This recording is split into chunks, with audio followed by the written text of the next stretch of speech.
Nessa mensagem, ela deixou bem claro que a Rússia, se essas coisas não mudassem, se não houvesse penitência, oração, se não houvesse a consagração da Rússia e assim por diante, a Rússia espalharia pelo mundo os seus erros. Para aquelas crianças que nada sabiam a respeito de Rússia, né, no interior de Portugal, aquilo parecia uma mensagem totalmente incompreensível. Com o passar do tempo, aquilo tornou-se mais claro para a Lúcia, que tornou-se a irmã Lúcia, e então ela começou a ser realmente aquela que espalhava a notícia e dizia e falava a respeito daquilo que eram os pedidos de Nossa Senhora. Agora, vejam só, é importante a gente se dar conta de que Nossa Senhora fez isto em 1917, quando estava se estabelecendo o comunismo na Rússia. Mas depois o comunismo, ele também teve suas mudanças, né, internas, foi se adaptando e, é claro, Nossa Senhora, então, depois aparece aqui no Brasil. Apareceu aqui no Brasil em 1936, 37, né, no sítio da Guarda, na Diocese de Pesqueira, e ali deixou uma mensagem que o comunismo, que Nossa Senhora havia alertado lá em Fátima, os erros da Rússia, estavam entrando no nosso país, estavam entrando aqui no Brasil. E que, portanto, o comunismo iria tomar conta do nosso país se nós não fizéssemos, mais uma vez, a mensagem de Nossa Senhora. Oração, penitência. Então, vejam como Nossa Senhora é consistente, né?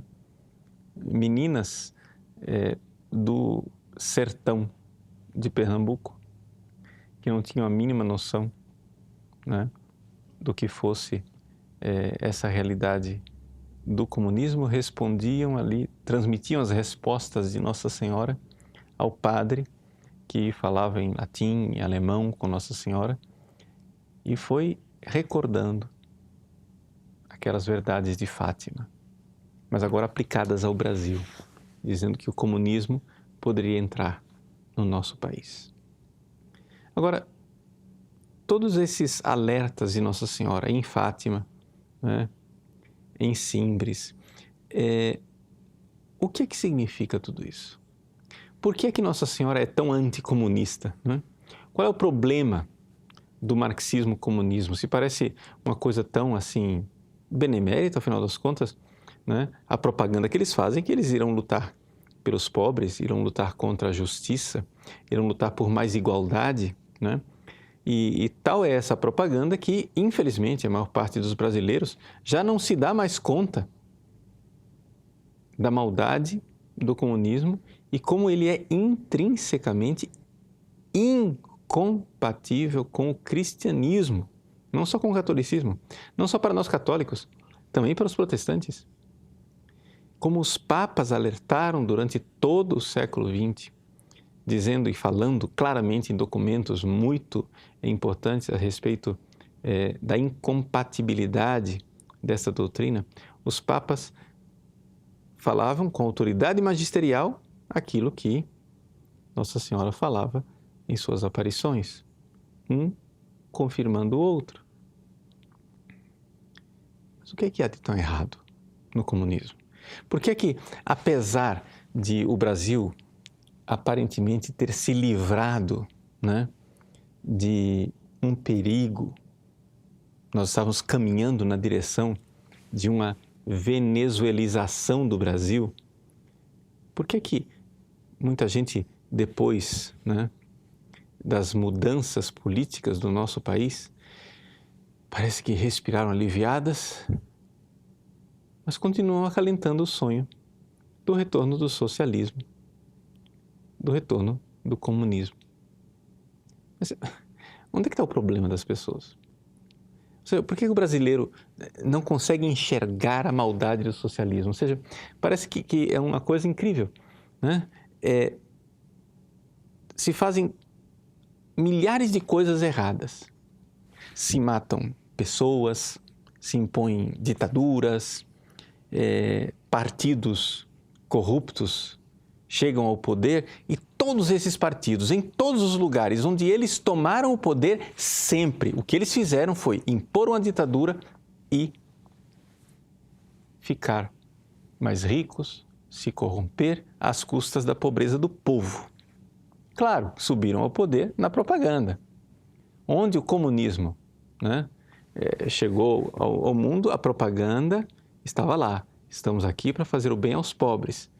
Quando cai o regime comunista, aí se vê o cadáver. E o cadáver que está lá chama-se corrupção, mentiras e depois muitas atrocidades contra a humanidade. Ora, isso não é uma coisa assim casual, tá? A gente tem que parar e pensar o seguinte, gente, espera lá. O comunismo, ele é implantado na Rússia. Aí são revelados os crimes de Stalin. Aí depois, quando cai a União Soviética, a gente vê que os crimes não eram só de Stalin, mas continuaram, com Nikita Khrushchev, com Brezhnev e todo mundo. Aí o comunismo se instala na China. E Mao Tse-tung e Companhia Limitada, todos, corrupção, riqueza pessoal, assassinatos em massa, campos de concentração, todo tipo de tortura, loucura. Mas não, é que o comunismo ideal é da Albânia. Aí cai o regime albanês e se descobre aquilo. Cai o regime romeno e se descobre a mesma coisa, sempre as mesmas coisas. E agora nós estamos aí com um país vizinho, aqui do lado, a Venezuela. O Brasil recebendo imigrantes da Venezuela que estão passando fome, que não têm o que comer, etc. e tal, mas tudo isso em nome do comunismo, em nome do socialismo, em nome da pátria grande. E tudo isso, as pessoas dizem, não, mas o socialismo é bom. Mas, espera lá, me diga, onde está o país onde o comunismo foi implantado real e verdadeiramente e não houve ditadura, crimes, mortandades e corrupção? Só para pegar esse trinômio, ok? Ditadura, assassinatos de milhares de pessoas, campos de concentração, prisões políticas, etc., etc., e corrupção e enriquecimento dos líderes que subiram ao poder na base da propaganda de que iam fazer o bem aos pobres, mas só fizeram o bem a si mesmos. Me dê um exemplo na história onde aconteceu algo de diferente e então eu vou repensar minha ideia sobre o comunismo, sobre o socialismo. Mas não somente estas tragédias eram coisas do passado, como continuam sendo coisas do presente. A Venezuela está aí para mostrar. Os venezuelanos estão querendo vir para qualquer lugar, menos para a Venezuela. Os cubanos estão dispostos a enfrentar os tubarões do Caribe para não ficar no paraíso de Cuba. Então, gente, é evidente que tem alguma coisa de profundamente errado no comunismo. E a primeira coisa que está errado é que eles são muito bons de propaganda, muito ruins em realizar o que estão prometendo. Bom, e aí?